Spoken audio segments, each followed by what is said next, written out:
নমস্কার বন্ধুরা, আমি শিবানী কুকিং চ্যানেলে তোমাদের সবাইকে স্বাগত। আশা করছি তোমরা সবাই খুব ভালো আছো, আমিও খুব ভালো আছি। আজকে আমি পালক চিকেনের একটা রেসিপি নিয়ে তোমাদের কাছে চলে এসেছি।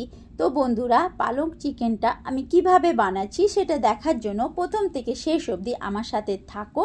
দেখো রেসিপিটা আমি কি করে বানাচ্ছি। চলো তাহলে শুরু করা যাক। আজকে রেসিপি বানাবার জন্য প্রথমে লাগছে পালং শাক।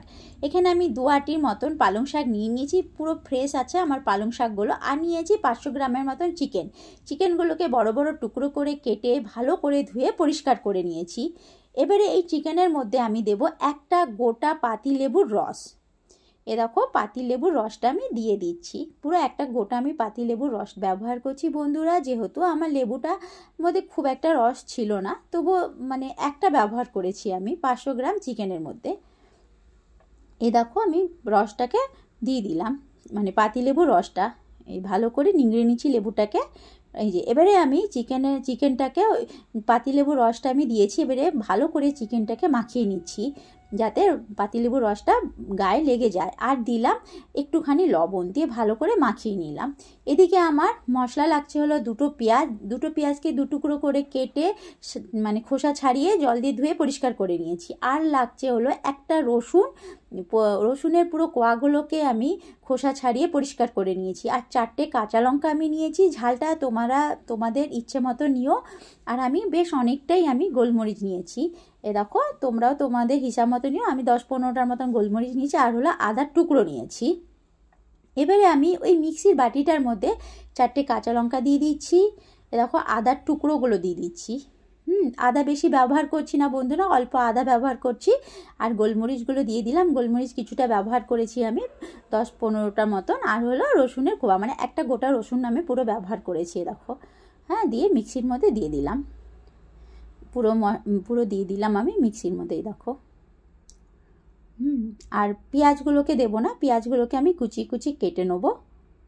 এ দেখো পুরো দিয়ে দিলাম মিক্সির মধ্যে গোলমরিচগুলো সব। এবারে এটার পেস্ট বানিয়ে নেবো। এ দেখো পেস্ট বানিয়ে নিলাম বন্ধুরা। মানে রসুন, আদা, কাঁচা লঙ্কা, গোলমরিচের পুরো পেস্ট বানিয়ে নিলাম। এ দেখো একটা বাটির মধ্যে আমি ঢেলে নিচ্ছি। এই রসুন, আদা, কাঁচা লঙ্কার এই পেস্টটাকে একটা বাটির মধ্যে আমি ঢেলে নিলাম।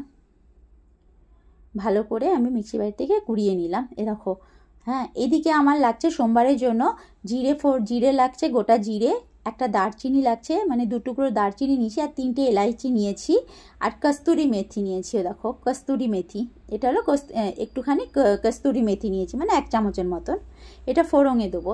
এদিকে লেবু দিয়ে যে আমি চিকেনটা ম্যারিনেট করে রেখেছিলাম, ওর মধ্যে আমি 2 চামচ হলো কাঁচা লঙ্কা, রসুন, আদা আর যে আমি গোলমরিচের পেস্ট বানিয়েছিলাম ওই পেস্টটা 2 চামচ দিয়ে আবার একটু মাখিয়ে রেখে দিলাম।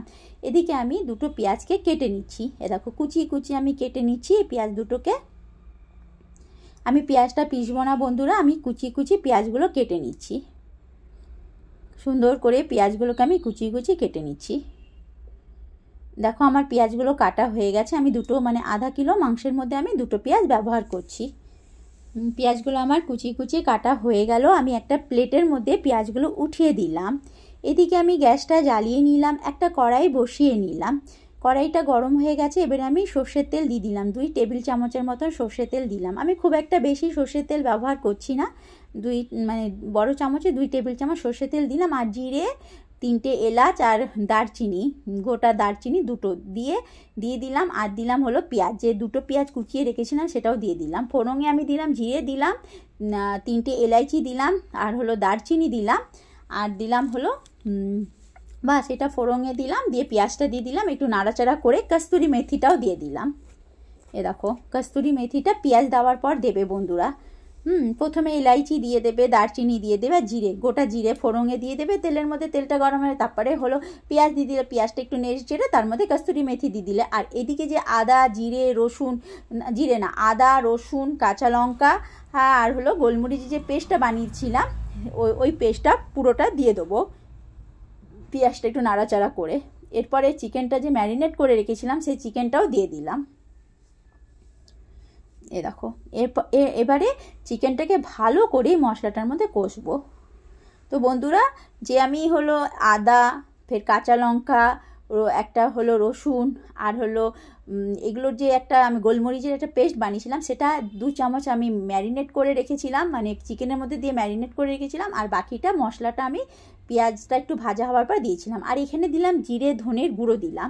চিকেনটাকে একটু ঢাকা দিয়ে দিলাম কিছুক্ষণের জন্য, 2 মিনিটের জন্য। ফের ঢাকা সরিয়ে আমি 1 চামচের মতন মানে ধনে আর জিরের গুঁড়ো, আমার জিরে আর ধনের গুঁড়োটা আমি ঘরেই একসাথে পিষে রেখেছিলাম, ওই গুঁড়োটাই দিলাম।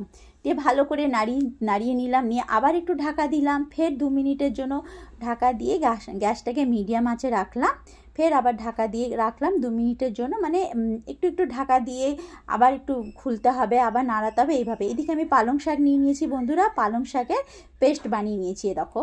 তো পালং শাকের পেস্টটা আমি ভিডিও করতে ভুলে গেছিলাম বন্ধুরা। প্রথমে আমি পালং শাকটাকে ভালো করে বেছে ধুয়ে পরিষ্কার করে নিয়েছিলাম, তারপরে একটু জল গরম করে নিয়েছিলাম। জল গরম করার পর ওই গরম জলের মধ্যে পালং শাকটা দিয়েছিলাম। পালং শাকটা আমি 1 মিনিট খালি গরম জলের মধ্যে ভিজিয়েছিলাম, বেশি ভিজাইনি। তারপরে গরম জল থেকে পালং শাকটাকে বের করে তারপরে মিক্সির মধ্যে দিয়ে আমি পেস্ট করে নিয়েছি। এ দেখো পুরো গ্রিন কালারটা আছে, বেশিক্ষণ গরম জলে ভিজিয়ে রাখবে না। এদিকে আমি ধনে পাতাও দিয়ে দিলাম এই পালং শাকের পেস্টটার মধ্যে। ফের ধনে পাতা দিয়ে আবার একবার মিক্সিটাকে ঘুরিয়ে নিলাম। তো আমার ধনে পাতা পালং শাকের একসাথে হয়ে গেল পেস্ট। তোমরা চাইলে পালং শাক যখন পেস্ট করবে তখনই ধনে পাতা দিয়ে পেস্ট করতে পারো। যেহেতু আমি ধনে পাতাটা দিতে তখন ভুলে গেছিলাম, পালং শাকটা যখন আমি পেস্ট করেছিলাম আমি পরে দিলাম। এইদিকেই দেখো আমার মানে চিকেনটা কষে এসছে মশলাটার মধ্যে। মশলা বলে এখানে কিছুই নেই, ধনে জিরের গুঁড়ো খালি একটুখানি দিয়েছিলাম, বাস। মশলা কষানো হয়ে গেছে আমার। এদিকে আমি পালং শাকের পেস্টটাও দিয়ে দিলাম। পালং শাকের পেস্টটা দিয়ে এবারে আমি খুব ভালো করে এটাকে মানে নাড়াবো, মানে এই চিকেনটাকে পালং শাকের মধ্যে মানে পালং শাকের পেস্টের মধ্যে খুব ভালো করে মিশিয়ে নেব। এ দেখো এপিট ওপিট করে খুব ভালো করে মিশিয়ে নিচ্ছি পালং শাকের পেস্টটাকে। তারপরে মিক্সির বাটিটাকে জল দিয়ে ধুয়ে ওই জলটাও দিয়ে দিলাম। এরপরে খুব ভালো করে হলো চিকেনটাকে এপিট ওপিট করে, মানে এই যাতে পালং শাকের পেস্টের মধ্যে মিশে যায়। বাস আমি আর জল দেবো না, মিক্সি ধোয়া জলটাই যে দিলাম ওইটুকুই জল থাকবে, আর আমি জল দেবো না বন্ধুরা। এবারে স্বাদ হিসেবে একটু লবণ দিয়ে দিলাম, আর একটুখানি হলুদ দিয়ে দিলাম, বেশি দিলাম না, অল্প হলুদ দিয়ে এটাকে ভালো করে মিশিয়ে নিচ্ছি, যাতে চিকেনটা পালং শাকের মধ্যে যাতে খুব ভালো করে মিশে যায়। এবারে ঢাকা দিয়ে দিচ্ছি, মিডিয়াম আঁচ করে রেখেছি। কিন্তু যতবার ঢাকা দিয়ে রান্না করবে ততবার কিন্তু মিডিয়ামে আঁচটা রাখবে। আর হলো ঢাকনাটা বারে বারে সরিয়ে খুন্তি দিয়ে বারে নাড়বে, নাহলে নিচে লেগে থাকলে কেন টেস্টটা খারাপ হয়ে যাবে।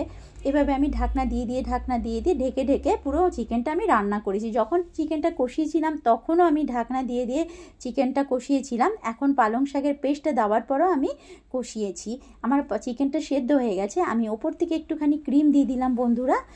তোমাদের ইচ্ছে হলে ক্রিম দিতে পারো, তোমাদের ইচ্ছে না হলেও ক্রিম নাও দিতে পারো। আমি একটু ক্রিম দিয়ে দিলাম টেস্টের জন্য। দিয়ে ভালো করে দেখো আমি নাড়িয়ে নিচ্ছি ক্রিমটা দিয়ে। আমার তৈরি পালং চিকেন বন্ধুরা, খুব ভালো লাগে এটা খেতে, গরম ভাতের সাথে রুটি পরাটার সাথে একদম জমে যায়। তোমরা একবার বাড়িতে বানিও, আর বানিয়ে আমাকে কমেন্ট করো কেমন হয়েছে একটু বলো। তো বন্ধুরা আমি এবারে একটা কাচের বয়েলের মধ্যে সার্ভ করে নিচ্ছি এই পালং চিকেনটা। এ দেখো কত সুন্দর কালার এসছে, পুরো গ্রিন কালার হয়ে এসছে। আমি গরম জলের মধ্যে বেশিক্ষণ পালং শাকটা ডুবিয়ে রাখিনি, পুরো 1 মিনিটই ডুবিয়ে রেখেছিলাম। দেখো আমার রেডি পালং চিকেন। তো আজকের রেসিপিটা যদি তোমাদের ভালো লেগে থাকে আমাকে একটা লাইক কমেন্ট করে দিও বন্ধুরা, আর একটু সাবস্ক্রাইব করে দিও বন্ধুরা। একটা লাইক কমেন্ট আর সাবস্ক্রাইব করে দিও বন্ধুরা। তো বন্ধুরা বলো আমার রেসিপিটা কেমন লাগলো তোমাদের, তোমরা বাড়িতে একবার বানিও বন্ধুরা। হ্যাঁ, আর দেখো আমি সার্ভ করার পর আবার একটুখানি পালং চিকেনের ওপরে ক্রিম দিয়ে দিলাম।